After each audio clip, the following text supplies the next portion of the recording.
শীতের হিমেল হাওয়ার সাথে আপামর বাঙালির একটাই নেশা, একদিনে কোথায় যাওয়া যায়। আর একদিনের ট্যুরে মায়াপুর হলো অন্যতম জায়গা। বাঙালির দীপুদা, দীঘা, পুরী, দার্জিলিং, আর এরপরে যুক্ত করা যেতেই পারে মা, অর্থাৎ কিনা মায়াপুর। কারণ সারা বছর দীঘা, পুরী বা দার্জিলিংয়ে যা ভিড় হয়, মায়াপুর কিন্তু তার চেয়ে কম কিছু যায় না। তাই আজ আপনাদের জন্য নিয়ে এলাম ঐতিহ্যের জেলা নদিয়ার এক ঐতিহাসিক স্থান মায়াপুর, যা কিনা বর্তমানে পশ্চিমবঙ্গের এক জনপ্রিয় স্থানও বটে। এই ভিডিওতে আপনারা জানতে পারবেন কিভাবে সহজেই অল্প খরচে এখানে পৌঁছানো যায়, কোথায় থাকবেন, কি বা দেখবেন, আর ভোগ প্রসাদী বা কিভাবে পাবেন। এই সব কিছুরই বিশদে তথ্য রয়েছে আজকের ভিডিওতে। তো আসুন আজ আপনাদের ঘুরে দেখাই ঐতিহ্যবাহী জেলা নদিয়ার এই ঐতিহাসিক স্থান মায়ার নগরী মায়াপুর।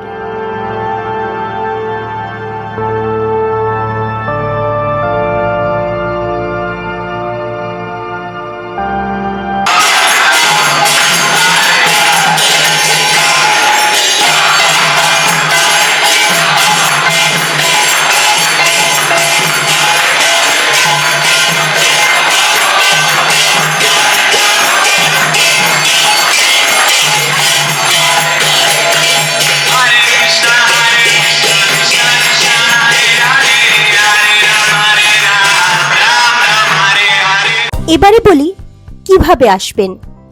মায়াপুর আসার জন্য হাওড়া বা শিয়ালদহ থেকে যে কোনো কৃষ্ণনগরগামী লোকাল ট্রেনে চাপলেই আপনারা পৌঁছে যাবেন কৃষ্ণনগরে। কৃষ্ণনগর সিটি জংশন, সেখান থেকে 1 নম্বর প্ল্যাটফর্ম বেরোলেই থাকবে অটোর স্ট্যান্ড। সেই অটো স্ট্যান্ড থেকে অটো নিয়ে 30 টাকা ভাড়ায় 30 মিনিটেই আপনারা পৌঁছে যান স্বরূপগঞ্জ। ট্রেনের ভাড়া পড়বে জনাপ্রতি 25 টাকা আর অটো ভাড়া পড়বে 30 টাকা, অর্থাৎ 30 টাকা ভাড়া দিয়ে অটোয় চেপে 30 মিনিটে পৌঁছে যেতে পারবেন স্বরূপগঞ্জে, যা কিনা পরিচিত হুলোর ঘাট নামে। আর শিয়ালদহ থেকে কৃষ্ণনগর আসতে সময় লাগে 2 ঘন্টা। স্বরূপগঞ্জের এই হুলোর ঘাট থেকে মাত্র 3 টাকা ভাড়া দিয়ে, হ্যাঁ 3 টাকা, ঠিকই শুনেছেন, 3 টাকা ভাড়া দিয়ে নৌকা চড়ে পৌঁছে যাই আমরা মায়াপুরে। আর এই যে নদীটি দেখছেন, এর নাম হলো জলঙ্গি নদী। এখানে আসতে জনাপিছু তাহলে আমাদের খরচা পড়ল মাত্র 58 টাকা। এই 58 টাকা খরচা করেই আমরা পৌঁছে গেলাম মায়ার নগরী মায়াপুরে। এছাড়াও বাসে করে পশ্চিমবঙ্গের বিভিন্ন জায়গা থেকে মায়াপুর খুব সহজে আসা যায়। তবে একদিনের মধ্যে যদি মায়াপুর ঘুরে দেখতে চান, তাহলে সকাল 10টার মধ্যে পৌঁছে যাওয়াটাই ভালো।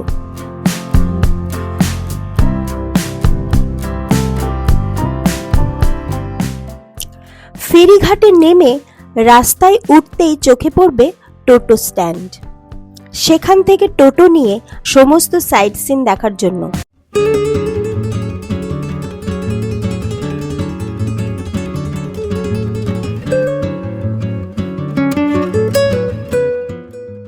রাস্তা দিয়ে যেতে যেতে আপনাদের চোখে পড়বে দুই পাশে প্রচুর হোটেল থাকা এবং খাওয়ার জন্য।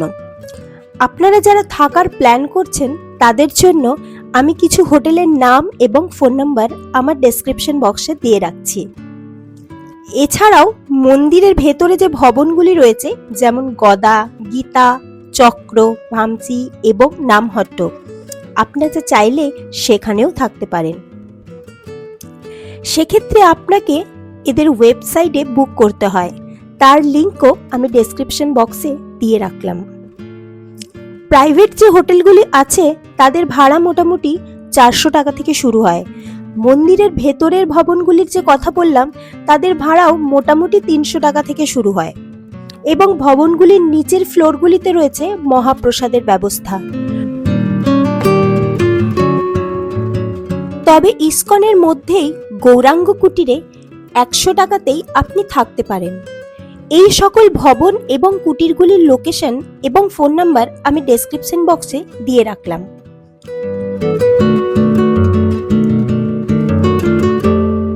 আপনারা চাইলে অনলাইনে বুক করতে পারেন। তবে মায়াপুরে আসলে হোটেলে না থেকে ভবনে থাকাটাই সবচেয়ে ভালো। মায়াপুরে এসে যদি বাইরের খাবার খান তবে সেটা বোকামিই হবে। তাই এখানে মহাপ্রসাদ গ্রহণই হলো সর্বোত্তম উপায়। সমস্ত ভবনের নিচের ফ্লোরেই রয়েছে প্রসাদ গ্রহণের ব্যবস্থা, আর তার মধ্যে সবচেয়ে ভালো হলো গদা ভবন। মায়াপুর পৌঁছেই সবার প্রথম কাজ হলো মন্দিরের কুপন কেটে নেওয়া মধ্যাহ্নভোজের জন্য। এই কুপনগুলি বেলা 11টা পর্যন্ত অ্যাভেলেবল থাকে। মূল গেটের সামনেই রয়েছে প্রসাদের জন্য টিকিট কাউন্টার। টিকিট রয়েছে বিভিন্ন মূল্যের, যেরকম আপনার পছন্দ সেরকম টিকিট আপনারা এখান থেকে সংগ্রহ করতে পারেন। তবে আপনি ইসকনের অন্নদান কমপ্লেক্সে বিনামূল্যেও প্রসাদ সংগ্রহ করতে পারেন।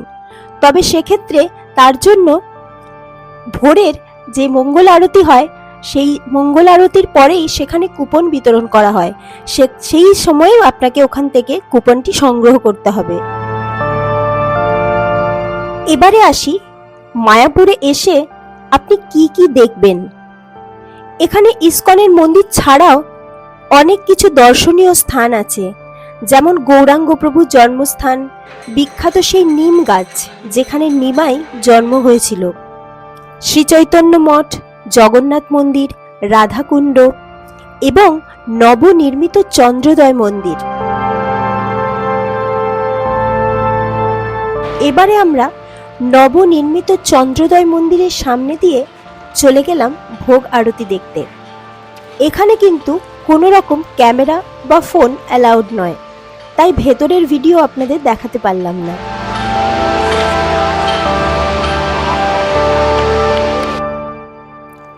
এখন আমরা যাচ্ছি গোশালার দিকে।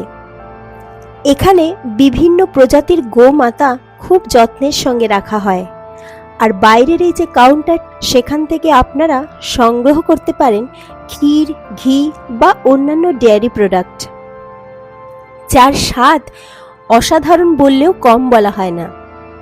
যারা যারা এখানে দই, লস্যি, ক্ষীর এসবের স্বাদ পেয়েছেন তারা কমেন্ট বক্সে অবশ্যই জানান কেমন লেগেছে আপনাদের। আমার কিন্তু অসাধারণ লেগেছে। তো এবারে বেরিয়ে পড়লাম সাইট সিনের উদ্দেশ্যে। লিস্টের প্রথমেই ছিল নিমাইয়ের জন্মস্থান। 1870 সালে ভক্তি বিনোদ ঠাকুর মহাপ্রভুর এই মন্দিরটি নির্মাণ করেন। আর এই সেই বিখ্যাত নিম গাছ, যার নিচে জন্ম হয় বলেই গৌরাঙ্গ মহাপ্রভুর নাম হয়েছিল নিমাই।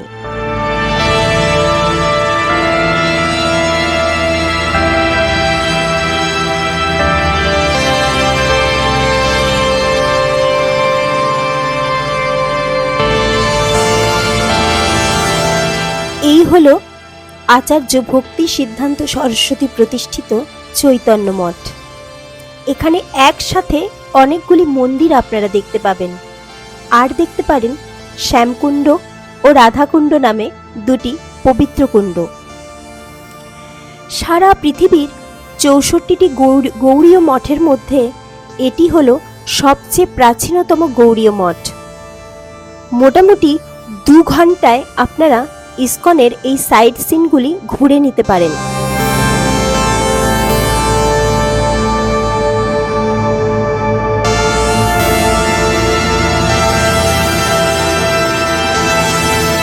সাইট সিন ঘুরে আমরা চলে এলাম গদা ভবনের প্রসাদ গ্রহণ করতে। জুতোর ঘরে জুতো রেখে আমরা চলে এলাম।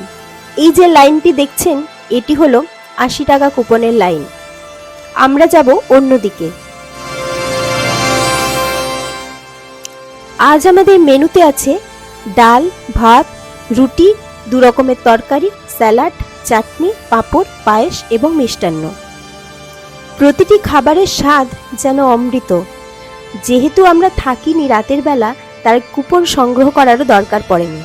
আপনারা যদি রাত্রিবাস করতে চান তাহলে রাতের কুপনও এই দুপুরের পরেই সংগ্রহ করে নিতে পারেন।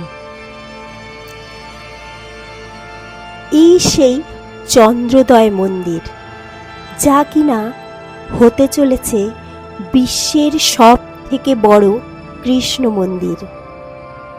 এই মন্দিরটি হল international society of Krishna conscious অর্থাৎ ইসকন এর হেডকোয়ার্টার, অর্থাৎ TOVP, টেম্পল অফ ভৈদিক প্ল্যানেটোরিয়াম। মন্দিরের কাজ এখনও চলছে। আনুমানিক 2027-এর শেষের দিকে খুব সম্ভব এটি উদ্বোধন হবে। সারা ভারতবর্ষ সহ বিশ্ববাসী তখন প্রথমবার দেখবে সনাতন হিন্দু ধর্মের ইতিহাস। তাই আপনাদের সঙ্গে আমিও রইলাম এই মন্দিরের উদ্বোধনের অপেক্ষায়। আজ এখানেই ভিডিওটি শেষ করলাম। সবাই ভালো থাকবেন, আর ভিডিওটি ভালো লাগলে অবশ্যই কমেন্টে জানাবেন। ধন্যবাদ।